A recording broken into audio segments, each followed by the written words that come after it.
연예인 뭐뭐씨 있으면 사인해달라고 그러고 사진 한 컷만 부탁드린다고 그래갖고 카톡에 도배를 해놨어요. 그리고 국회의사당을 배경으로 찍은 사진이 주류를 이루고 있는데 허세 부리고 폼 잡다가 쫄딱 망해갖고 지금은 굉장히 어렵게 살아요. 그러니까 좀 어떻게 표현을 해야 되냐 면 폼생 폼사하는 스타일로 보시면 돼요. 이런 남자애가 훅 가서 결혼하면 결국 가정이 깨지고 이혼녀 딱지가 붙게 되는 거예요.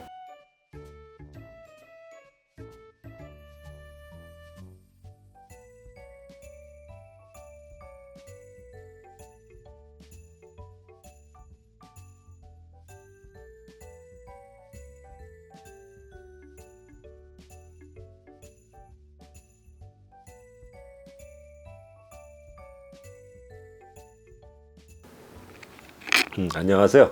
오늘은 미혼 여성들의 입장에서 절대로 결혼하면 안 되는 남자, 다시 말해서 결혼하면 상대방의 인생을 불행하게 만들고 파멸로 이끄는 남자에 관해서 알아보도록 하겠습니다. 사랑에 빠지면 눈에 콩깍지가 씌어가지고 객관성을 잃게 되므로 많은 주의를 하시기 바랍니다. 첫 번째, 허세 많은 남자. 잘나가지도 못하고 별 볼 일 없는 주제인데도 자신을 돋보이기 위해서 과대 포장하는 남자예요. 옷맵시도 깔끔하고 빚에 허덕이면서도 여자에게 돈도 잘 쓰고 하는 남자를 처음에는 그 실체를 모르고 백마탄 왕자인 줄 알고 속아 넘어가기가 쉽습니다. 실례로 실업계 고교를 졸업하고 충북의 모 금융기관에 근무하는 Y모 씨가 있어요. 그 사례예요. 실제 사례입니다, 이거. 근데 그의 카톡은 Y대 정문을 배경으로 한 사진이 프로필로 도배되어 있고, 카톡에는 연예인들 무슨 아가씨 뭐 능금 아가씨 뭐 이런 그 축제 있지 않습니까? 그런데 가가지고 연예인 뭐뭐씨 있으면 사인해달라고 그러고 사진 한 컷만 부탁드린다고 그래갖고 카톡에 도배를 해놨어요. 그리고 국회의사당을 배경으로 찍은 사진이 주류를 이루고 있는데 허세 부리고 폼 잡다가 쫄딱 망해갖고 지금은 굉장히 어렵게 살아요. 그러니까 좀 어떻게 표현을 해야 되냐면 폼생 폼사하는 스타일로 보시면 돼요. 남자에게는 돈을 안 씁니다. 쓸 돈도 없으면서 연애기간에 여자에게는 부자인 것처럼 선물 공세를 하고 비싼 음식 먹이고 하는 것이 이런 놈들의 특징이에요. 이런 남자애가 훅 가서 결혼하면 결국 가정이 깨지고 이혼녀 딱지가 붙게 되는 거예요. 두 번째, 착한 남자. 착한 남자는 연애 시기에는 자기 자신의 주장이 강하지 않고 자신의 의견을 내세우지 않잖아요. 그렇기 때문에 내가 존중받는다는 느낌을 받을지 모르나 막상 이런 남자와 결혼 생활을 하다 보면은요, 삶의 과정에서 복잡하고 어려운 일에 봉착했을 때 이런 문제들하고 부딪혀갖고 싸우고 해결하려 하지 않고 회피하고 책임을 떠넘기고 도망가려고 합니다. 즉, 생각하기 싫다, 책임지기 싫다, 욕먹기 싫다의 생각으로 가장으로서 남자로서의 책무를 져버리고 아내 등 뒤로 숨어갖고 당신이 좀 알아서 해결해 하는 식으로 숨어버립니다. 부인이 결국에는 실질적인 가장 노릇을 하게 되는 거예요. 그래서 여자가 이혼을 결심하는 이유는요, 착한 남자는 연애할 때는 좋을지 모르나 결혼 생활할 때는 정말로 속이 탑니다. 여자가 왜 이혼을 결심하냐 하면 이 남자한테 내 인생을 의지할 수 없다고 느낄 때 이혼을 결심해요. 자, 세 번째, 한탕주의에 물든 남자. 비트코인, 땡땡코인, 주식, 기획부동산, 선물 옵션 등의 모든 것을 올인하고 인생을 뜬구름 잡는 식으로 한방브루스만 노리는 남자가 있어요. 허황된 욕망은요, 화를 부르는 법이에요. 이런 남자와 살다가는 인생 홀로 갑니다. 네 번째, 자존감이 낮은 남자. 자존심과 자존감은 아주 밀접한 관련이 있는데 틀려요. 실제로 차이가 있습니다. 자존감이 높은 남자일수록 자존심은 내세우지 않아요. 그런데 자존감이 낮은 남자들이 자존심이 센 거고 쓸데없이 자존심을 내세웁니다. 자존감이 높은 남자들은 자존심도 세지 않고 쓸데없는 고집도 잘 부리질 않아요. 화도 잘 안 내고 마음도 담담해가지고 특별한 이벤트나 잘해주는 것도 크게 없지만 그렇다고 특별히 못해줄 때도 별로 없이 항상 일정한 평균을 유지하고 행동의 기복이 크지 않습니다. 그런데 자존감이 낮은 남자일수록 여자를 처음 만났을 때 선물 공세를 피고 돈도 잘 쓰고 엄청 잘해줍니다. 그러다가 집착하는 남자로 돌변을 하는 거예요. 자존감이 높은 남자와 만나야 행복한 결혼 생활이 가능한 거예요. 자존심이 높은 남자가 아니고 자존감이 높은 남자예요. 이 점을 명심하십시오. 네 번째, 실제로 많아요. 지나친 마마보이. 이런 남자는 결혼 생활 중에 사소한 부부간에 일어나는 가벼운 말다툼 같은 거, 부부싸움까지도 시부모님께 다 일러 바치고 중요한 가정의 일도 부인과는 의논하지 않고요, 자신의 부모님의 의견에 맹목적으로 따릅니다. 여자 속 터져 죽습니다. 그 다음에 다섯 번째, 지나친 효자. 이런 남자는요, 자신의 부모님과 남동생, 여동생, 형, 누나 등 시댁의 구성원을 위해서 오로지 일방적인 희생과 봉사, 금전지출 등을 하면서도 자신의 배우자나 자기 자식한테는 일말의 미안한 감정도 느끼지 못하고 뭐라고 하는 부인에게 내가 번 돈, 내 가족에게 쓰는데 당신이 왜 간섭이야? 하는 식으로 화를 벌컥 냅니다. 같이 사는 여자는 빈 껍데기일 뿐인 거예요. 여섯 번째, 사람이 너무 좋아가지고 친구 좋아하고 술 좋아하는 남자, 즉 오지랖이 지나치게 넓은 남자. 주변에서 사람이 좋기로 평이 나 있고 실제로 연애할 때 인맥도 넓고 친구도 많고 하면 남자다 보이고 멋있는 상남자로 보입니다. 연애할 때는 이런 남자가 실제로 무미건조하지도 않아요. 그리고 재미도 있어요. 그러나 결혼 후에는 오지랖이 넓고 인맥이 많은 것이 반대로 부부가 둘만이 알콩달콩 재밌게 사는 결혼 생활을 막는 장애 요소로 작용하는 거예요. 일곱 번째, 지나치게 남존여비 사상과 권위주의에 빠져 있는 남자. 지나간 조선시대에나 있을 법한 남자는 높고 여자는 낮다는 봉건적인 남존여비 사상하고 지나친 남성의 권위를 주장하는 권위주의에 빠져 있는 남자가 있어요. 이런 남자는요, 자연히 남아 선호 사상도 뿌리가 깊어갖고 아들을 못 낳으면 대가 끊긴다고 난리를 치며 권위주의에 심취된 부부 생활 중 자주 감히 여자가 라는 말을 자주 합니다. 그래서 아내를 인격적으로 무시하고요, 밑에 사람 대하듯이 해가지고 행복한 결혼 생활을 할 수가 없어요. 여덟 번째, 술만 먹으면 주사가 심하고 개가 되는 남자.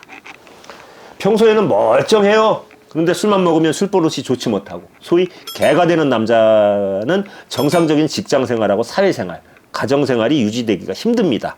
술버릇 절대로 못 고칩니다. 집버릇 개 못 줍니다. 아홉 번째, 허영심이 강하고 사치하는 남자가 있어요. 이는 소득 수준에 비해 가지고 과도하게 돈을 쓰는 남자를 말하는데 폼생폼사하는 스타일로 자신의 허영심을 채우기 위해서 사치를 하다 보면 아내나 자신의 자식을 위해서 금전의 지출을 할 수가 없어요. 그러면 가족 구성원들의 삶이 힘들어집니다. 아내가 아무리 허리띠를 졸라매고 알뜰히 살려고 발버둥을 쳐도 소용이 없습니다. 열 번째, 집착이 지나치게 심한 남자. 다시 말해 사랑이 지나친 남자를 얘기해요. 연애 시절에는요, 이러한 집착이 나에 대한 사랑으로 느껴져서 기분 좋아요.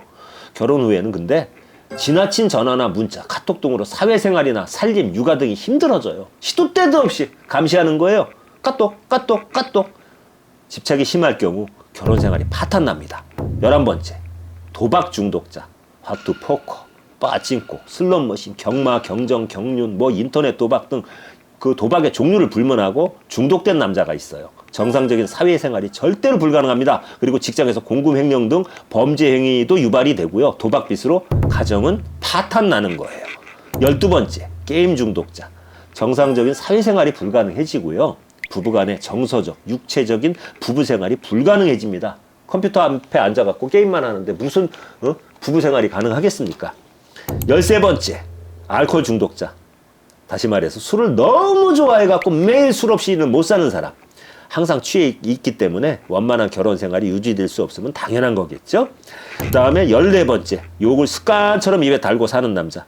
결혼 생활 중 언어 폭력하는 거는 100%입니다. 야, 이년아 저년아 하겠죠. 그렇죠? 이혼할 확률 100%예요. 15번째, 상대방의 일방적 희생을 강요하는 자기중심적 극단적 이기주의자. 결혼 생활은 서로 존중하고요, 이해하고 타협하면서 상대방의 의견을 존중하면서 살아야 되는 거예요. 그런데 자기 자신의 주장과 행복만 중요시하고 상대방의 입장을 전혀 고려하지 않는 극단적 이기주의자는 나르시스트라고 하죠. 이런 사람 만나면 평생 불행해집니다. 16번째, 데이트 중에 폭력을 쓰는 남자. 결혼 전에 남녀는 모두 자신 본래의 성격을 숨겨요. 방구도 앞에서 안 꿉니다. 이빨에 고춧가루 낀 것도 보이기 싫어해요. 그런데 그렇게 좋은 모습만 보이려고 하는 경향이 있는데 결혼 전에 연애 과정에서 상대를 두들겨 패요. 그러면 당신은 결혼을 매맞다가 골병 들어 죽거나 폭행으로 사망할 수 있습니다. 연애 때 패는 놈이 결혼하고 안 팰 것 같아요? 그런 인간 쓰레기는 당장 버리세요. 17번째, 과소비에 물든 남자. 이런 남자는요, 결혼 후 자신의 과소비를 충족하려고 하다 보니까 가정에 돈을 가져다 주지를 못해요. 18번째, 과거의 아픈 연애사 때문에 심한 트라우마가 있는 남자. 이런 남자는요, 의처증 내지 의심병이나 집착증으로 발전이 돼요. 예를 들면 요즘 같은 그 자유연애 시대에 결혼 전에 남자 한두 명, 두세 명, 여자 한두 세 명 안 새겨보지 않잖아요. 근데 혼전에 동거등을 하다가 상대방 여성이 양다리 내지는 다른 남자 눈이 맞아갖고 고무신 거꾸로 싣고 도망갔다 이거예요. 그러면 그녀에게 버림받는 남자가 트라우마가 생기는 거예요. 그래서 항상 이게 이제 마음속에 자리 잡다 병으로 발전하는 거죠. 18번째, 능력 있는 여자 하나 잡아가지고 평생 빨대 꽂고 편하게 살려고 하는 기생충 같은 남자. 이런 남자는 전문직 여성을 갖다 홀려가지고 아주 그냥 그 돈 나오는 기계처럼 ATM처럼 쪽쪽 빨아먹고 살려고 하는 그렇게 치사한 인간들이 의외로 요즘 많습니다. 그 다음에 19번째, 장래 처갓집의 재산, 그러니까 장래 미래의 처갓집 될 집이 있잖아요. 결혼을 하면 장래의 처갓집의 재산 규모에 유독 관심이 많은 남자. 이걸 뭐라고 하냐, 된장남 내지는 김치남이라고 표현을 할게요. 이런 놈은요, 처갓댁에 편히 사려고 하는 제비족 같은 유형의 남자로 결혼 후 처갓집의 경제 사정이 어려워지면 당신은 바로 이혼당합니다. 20번째, 여사친이 지나치게 많은 남자. 남녀 친구가 될 수가 있어요. 남녀가. 그렇죠? 그런데 때로는 성별의 차이 때문에 친구에서 애틋한 감정이 팍 하고 터질 수가 있어요. 그 선을 넘어서 연인으로 급발전하는 경우도 많습니다. 여사친이 많은 남자가 위험한 이유예요. 그리고 왕자병이 지나치게 심한 남자. 항상 상대방에게서 최고로 대접받아야 되고 데이트 시 자기 주장대로 움직여야 하고 상대 여성이 항상 본인보다 먼저 도착해서 기다리고 있어야 되고 그런 그릇된 의식에 사로잡힌 남자가 있어요. 그리고 22번째, 머리통은 비어갖고 똥으로만 가득 찼는데 하루살이처럼 아무런 인생의 계획도 없이 무개념으로 사는 남자. 23번째, 편견이 지나치게 심한 남자. 이런 사람과 결혼하면요, 부부간에 대화가 통하지가 않아요. 그래서 벽을 보고 대화하고 살아야 합니다. 24번째, 오지랖이 지나치게 넓은 남자. 동창회, 동호회, 지역 모임 등 너무 모임과 단체에서 활동하는 남자는요, 결혼하게 되면 가정과 아내를 위한 둘만의 시간을 갖기 힘들어갖고 배우자는 소위 생갑으로다가 살아야 됩니다. 25번째, 거짓말을 습관처럼 하는 남자. 리플리 증후군, 피노키오죠, 쉽게 얘기하면. 결혼 생활은 서로에 대한 믿음이 기본이에요. 그런데 이런 남자하고는 신뢰가 깨져갖고 원만한 결혼 생활을 할 수가 없습니다. 26번째, 부정적인 사고와 행동이 깊이 배어있는 남자. 이런 사람하고는 정상적인 사회생활과 결혼생활이 불가능한 거예요. 27번째, 연애 기간 중에 양다리 걸치고 다른 여성과 바람 피다가 들킨 남자. 바람을 안 피는 사람은 있어요. 그런데 한 번만 피는 사람은 없다고 그랬죠? 이런 남자는 결혼 후 100% 또 바람 핍니다. 그 다음에 28번째, 최소한 자신의 외모와 건강 등 자기 관리를 전혀 못하는 남자. 왜 그러냐면 이런 경우는 남성의 매력에 멸치똥만큼도 없어요. 그러면 그런 남자하고 여자도 아내도 아내이기 전에 여성이고 사람인데 어떻게 행복한 결혼 생활이 가능하겠습니까? 그 다음에 29번째, 우도를 공경하지 않고 아이와 동물을 막대하고 학대하는 남자. 이런 사람은요, 난폭하고 포악한 사람이에요. 그런데 결혼하고 나서 아내한테 잘해줄까요? 아니죠. 30번째, 연애 기간 중 한 번도 잠자리 이야기를 하지 않는 남자. 연애 기간 중에요, 한 번만 같이 자자 하면서 칭얼거리지 않고 소위 지켜주는 남자가 언뜻 보기에는 아주 신사처럼 보이고 멋있어 보입니다. 믿음직스러워 보일지도 몰라요. 그러나 이런 남자의 유형 중 상당수가 성에 대한 왜곡된 의식으로 이유 없이 결혼 생활 중에 잠자리를 거부하는 남자일 가능성이 커요.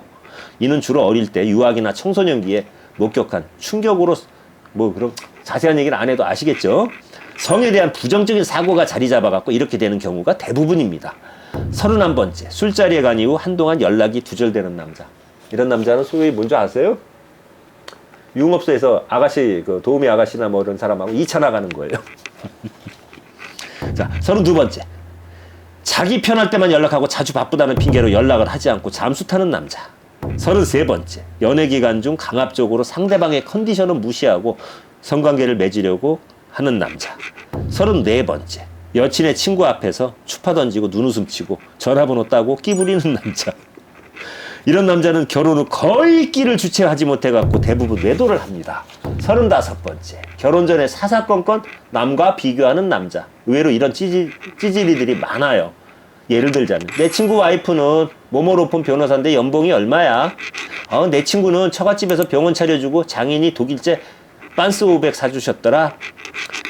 내 친구는 생일 선물로 여친이 해리 윈스턴 시계 받았더라. 당신이 작년 생일 선물로 내게 사준 롤렉스보다 11배 비싸더라 하는 식으로 사사건건 비교하는 남자.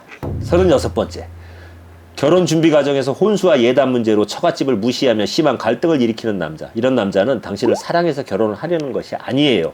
결혼을 빌미로 장사를 하려는 겁니다. 37번째. 예비 장인 장모에게 담보대출 받아서 사업자금 대달라는 남자. 결혼을 자신의 삶의 징검다리 내지는 빨대 꼽으려고 하는 남자예요.